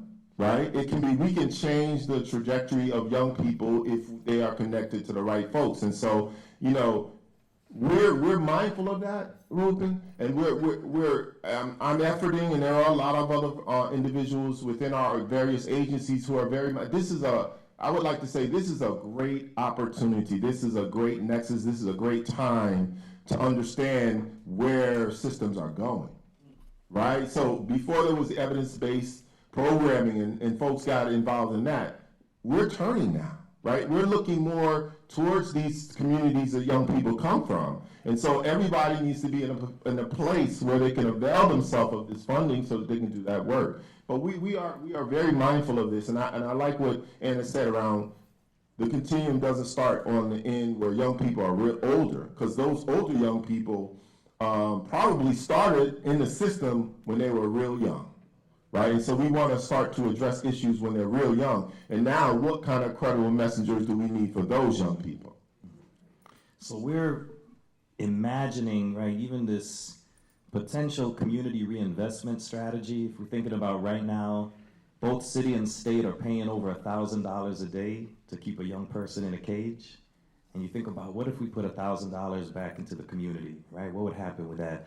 But I'm gonna just switch, again, I've been asking dollars and cents and programs, but I'm gonna switch back over again, because I'm just, I don't know, I didn't take my medication or something, I'm just all over the place. But here's what I wanna ask. People have said about the credible messenger work, hey, it's not just a program, right? This is a lot deeper than referring young people to a program or sending them to an initiative or getting them a mentor. That the credible messenger work is about a new type of relationship between justice systems and communities that's not punitive and it's not paternalistic, but it's a real partnership.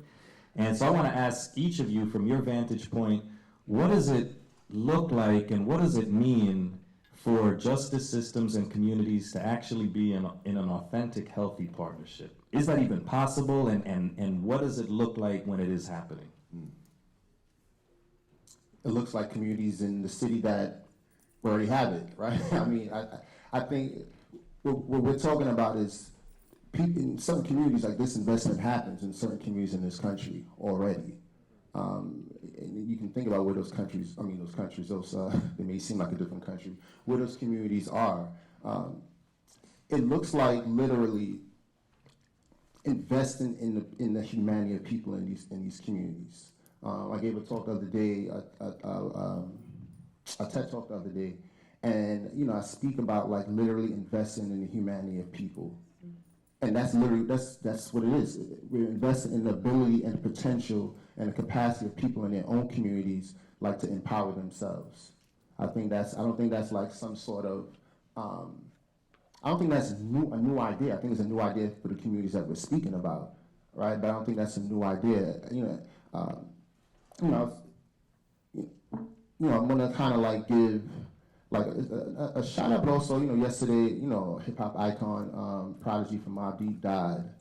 And outside of his music, people don't know that he wrote a cookbook about like healthy eating in prison, like commissary, so you buy a commissary, how to eat healthy.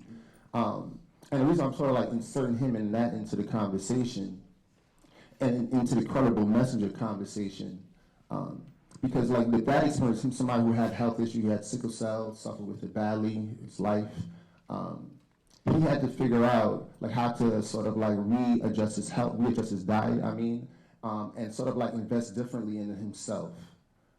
And then by doing that, he sort of invested in other folks by writing that book about like how, if you have people in prison, this is how they can like make good out of the food that they have inside and live and eat healthily. So we're thinking about communities, sort of like transitioning that into like, what does it look like in our communities? It literally looks like investing in the experiences of people within these communities to affect positive change in their communities for healthier living conditions. That's what it looks like. That's exactly what it is. And there are models that exist. That we can build on, but we can build on in conjunction with the people from these communities. I think it's like that they're centered in it. That these folks are centered, as you mentioned, those close to the problem, close to the solution. As Glenn Martin is right up the block. He's known for saying that those close to the problem looks like solution. So I'm a bookended my comments with this. What justice looks like is literally investing real resources in the humanity of people in some of the most marginalized communities. Yeah, and I totally agree with you. To tweet that too. Yeah, but I think so to be able to work well, with a justice system. I mean, there's so many components of the justice system, but I'm just going to talk about probation. It does require a change of mentality, frankly, or leadership in such institutions to really focus on people's humanity, because this justice system is not known for humanitizing people, as opposed to the other way around, right? And so we need to have that, to be able to work together and to be able to share power, frankly, the power of connections, because we have to acknowledge the expertise, if you will, the insight, the connection and power of transformation of a credible messenger that does not, quote unquote, compete with the same power of transformation, potential power of transformation, but authority of the probation officer, right? And so we have been able to do that, I think, fairly well, not in all time, not every time, as many of the credible messengers will tell me, I'm sure, at some point. But we're trying to institutionalize that through, on a very micro level, that every person on probation works with their probation officer to create an individual action plan that then incorporates the work that they're doing, that the young person is doing or the person is doing with a credible messenger. And in fact, the system is automated, and so we have, everybody's supposed to have identified a circle of care or a circle of influence in their life, and the credible messenger is expected to be on that list if they're connected.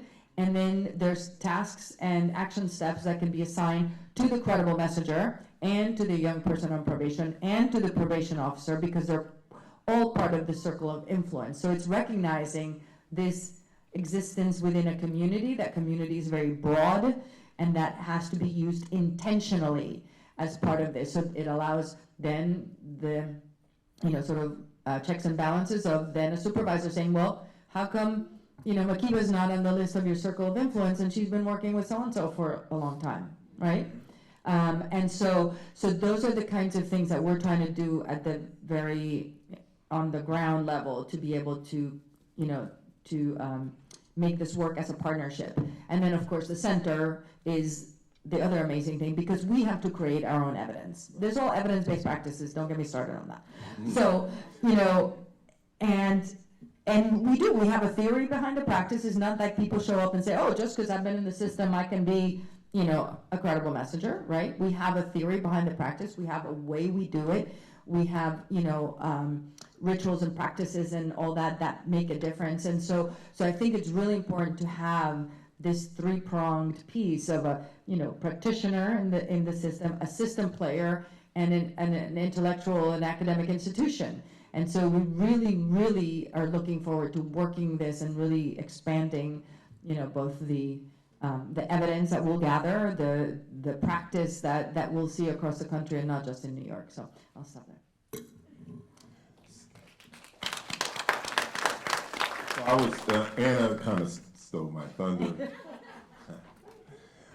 When she talks about power, and being that I've supervised many individuals and worked in my own office and worked in other people's offices, I think that whenever you come into a work that has a lot of folks actually trying to undertake it, you have to understand power, right? So in a like Anna was saying, if you have a probation officer or a CMSO aftercare worker or whomever who has a responsibility for a case, and then you have credible messengers who are involved in that case work, there has to be understanding of power. You have to be able to transfer power, empower people to do the job that you want them to do. But the flip side of that is that with power, there's expectation, right? So and so if you have if you've been given the responsibility to work with young people, our expectation, I'm kind of a taskmaster, I guess I am. But the thing is that if you've been given that ability and that opportunity to work with young people, then how we get the evidence is by folks seeing that and understanding and empowering a person to go out and work with young people. Young person, help them to navigate the system, help them to do things that are in their best interest. You start to see positive results. Those positive results is what we take and then say, look, we gave 20 kids to this particular individual, and of those 20 kids, 19 never went back. That for me is gold. And I know Clinton would say the same thing. That is gold, because then I go to my people and I say, look, this is what I got. I need more. Right, and so that's an important thing. But in that office environment, you have to understand role, right? So everybody has a particular role. If you are a case manager or responsible for that young person, I have a different role than a credible messenger would have.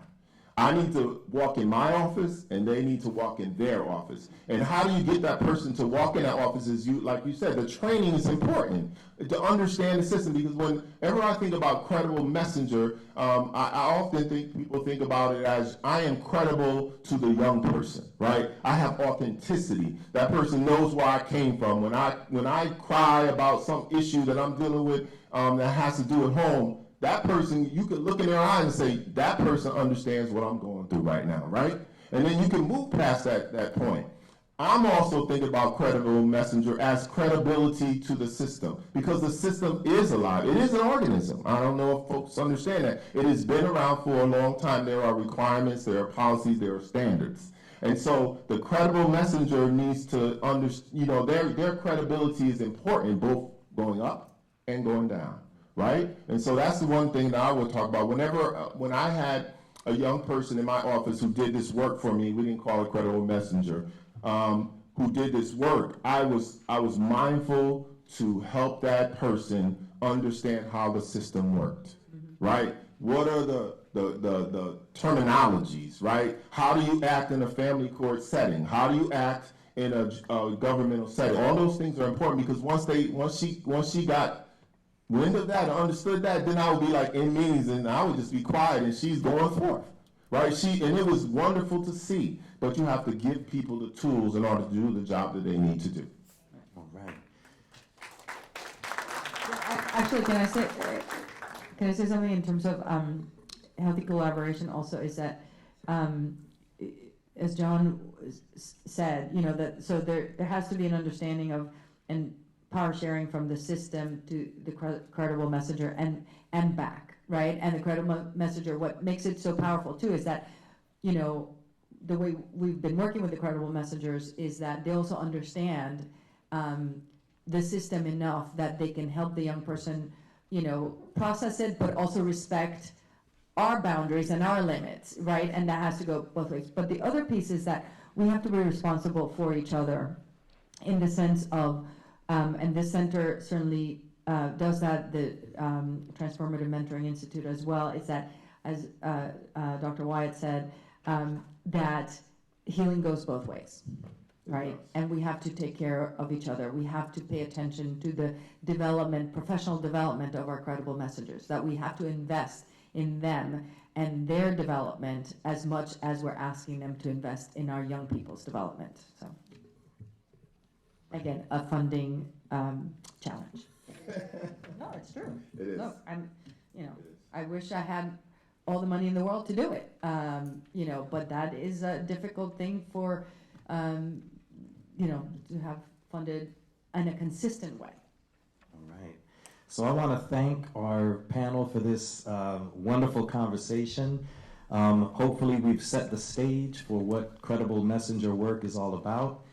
There's a wonderful day in front of you, and just to sum it up, I'm reminded that in this work, we're doing a work where the power of the universe, the spirit, chose the things that are considered weak to shame the strong, chose the things that are considered foolish to shame the wise, chose the things that were considered nothing to nullify the things that are. And so we're in the midst of a great reversal, a great turning around where the very thing that was once defined as the problem has now become the solution.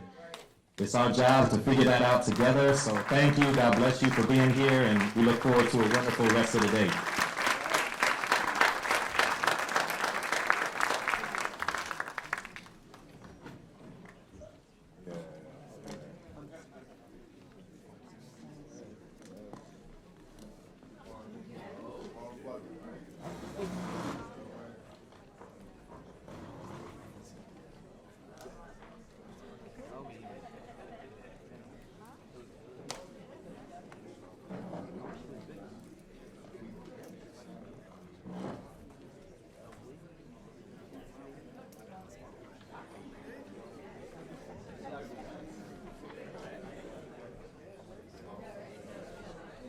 Hello, good day, everyone. I'm glad I wrote down what I needed to say. Seems I'm a little bit nervous in front of all you beautiful people. Good day. My name is Richard Rahoman. I'm with the Animation Project, an amazing organization. Basically, the Animation Project is a nonprofit organization that nurtures the social, emotional, and cognitive growth of at-risk youth using digital art technology as a therapeutic medium and a workforce development tool. Basically, in other words, our goal at TAP is to help every participant who walks through our door to help them reach their full potential. We believe that every participant deserves to have the opportunity to shine and grow. Whether it is storyboarding, production, storytelling, voice acting, or 3D animation, this is where they will get the training, skill set, and professionalism needed to succeed. I am a result of all the hard work from being a part of the Animation Project. Since I've been with the company, for all my co-workers, all my team members, I've been there to support me and help me out, to help me succeed, to help me get where I'm at today. And because of their help and their hard work, I'm a lead animator, I'm a 3D animator, I'm running my own groups and doing my own thing.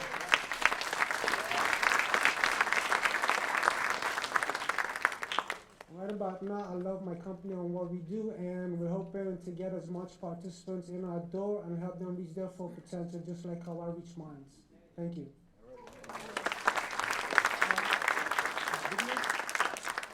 Cool. I'm sorry, this is my coworker, Lyndon.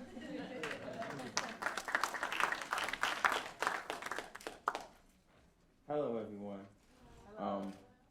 I'm Linda Sylvester. I'm the new recruiter for TAP. I just started working here. I used to work as an intern recruiting for the DOP, and one thing that I would like to say is never give up on yourself. You might have a certain skill that you never knew you had. I used to be a shy person. I never spoke unless I had to, especially in front of big crowds like this. But thanks to TAP and the DOP, I'm overcoming that fear. I did such a great job as an intern for the DOP that TAP hired me full-time, and now my job is all about speaking to people. And you could also get that opportunity to discover new skills through TAP. Right now we are requiring for all 5 boroughs, and if you or someone you know is interested, please come see me for further information. Thank you. Up next, we have a short little video, 3D animation video from one of our groups that we did, and it's called Something to Live For. It's an amazing video because all the kids put their heart and soul into this video, and I hope you like it. Thank you.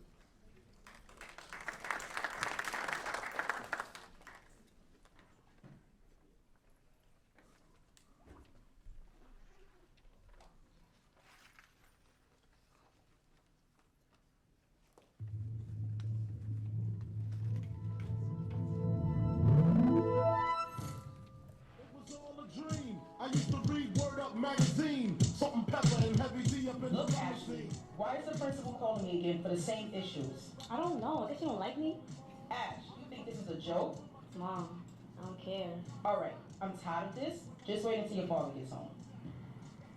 Look, Ashley, why is it that we keep getting these phone calls about you hanging out with the wrong people and bullying? What's going on with you? I'm not really bullying people. I'm just playing around with them. You don't know everyone's situation. You can't play with everyone the same way. Ashley, let me tell you a story about what happened to me when I was your age.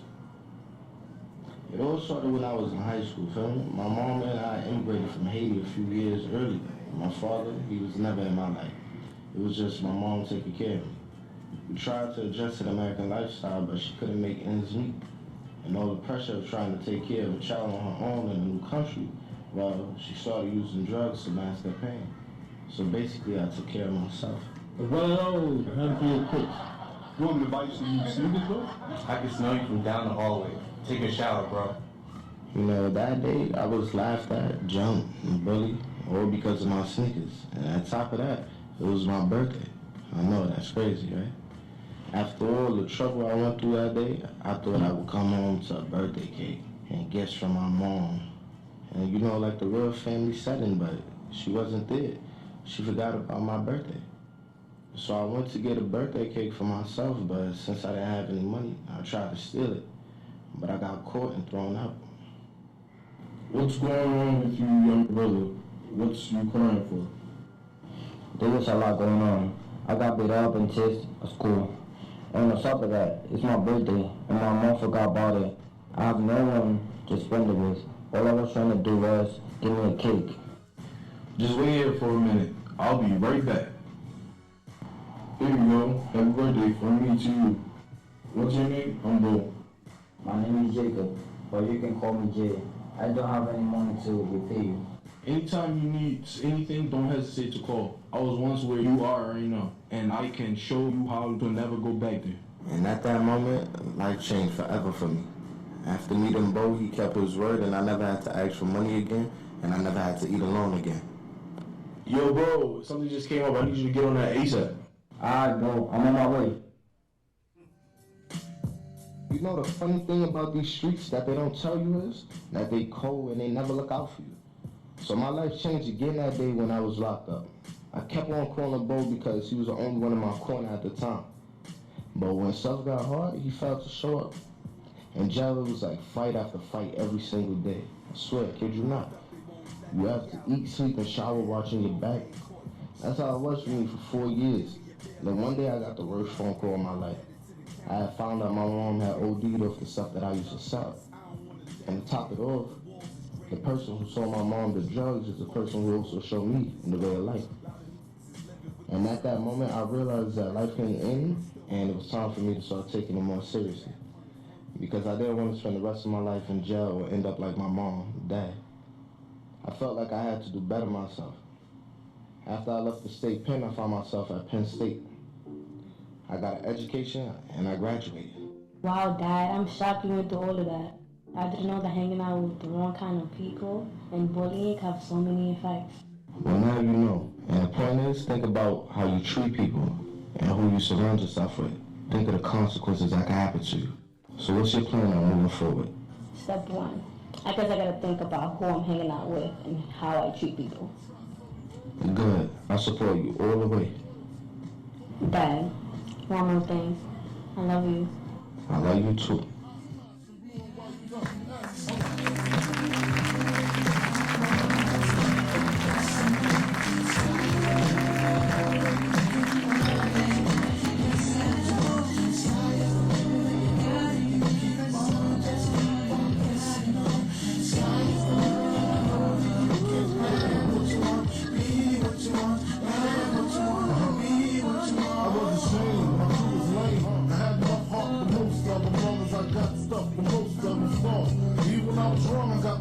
They depicted me the boss. Of course, my heart is about to make the world go round. Let my homegirls now start stacking. Dabbled in nickname Medina makes scenes for my niggas. From gym class, all guys passed off and yoga.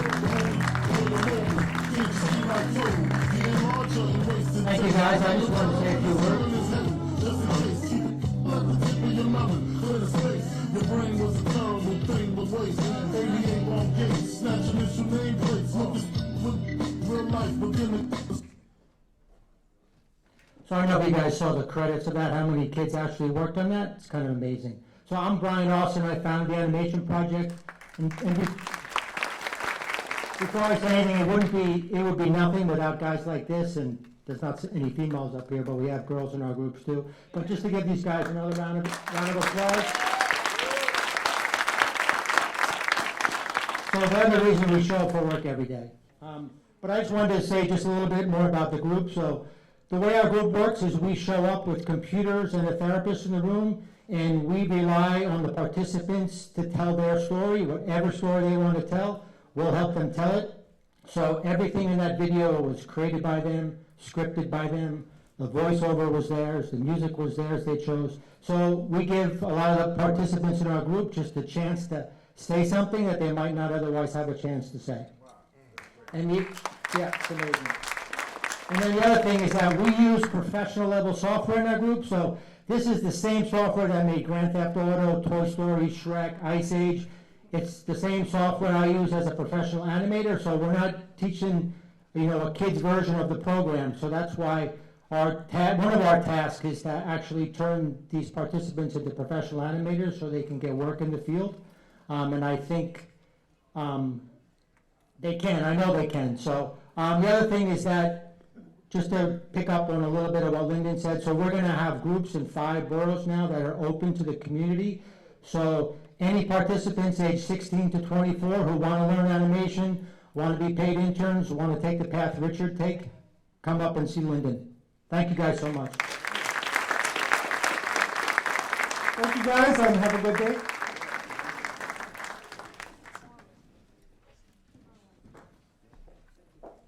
Thank you so much. Close to afternoon, good morning still.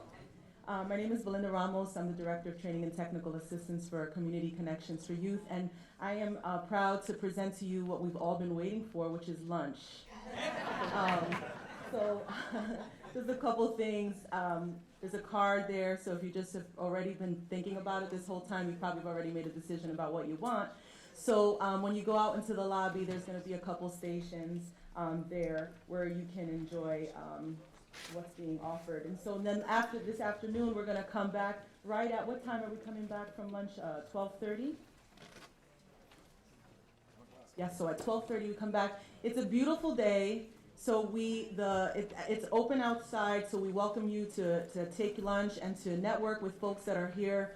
We're meeting folks for the first time that are doing the work. I know I am, and so it's really exciting what's happening, and I know that there's just an itch to get talking about some of the things that we heard this morning. When we come back, we're going to start sharp at 12:30. We're going to come back into this space, and then Maurice is going to be moderating a session on what credible messengers do. Okay, so enjoy lunch, and see you back in 45 minutes.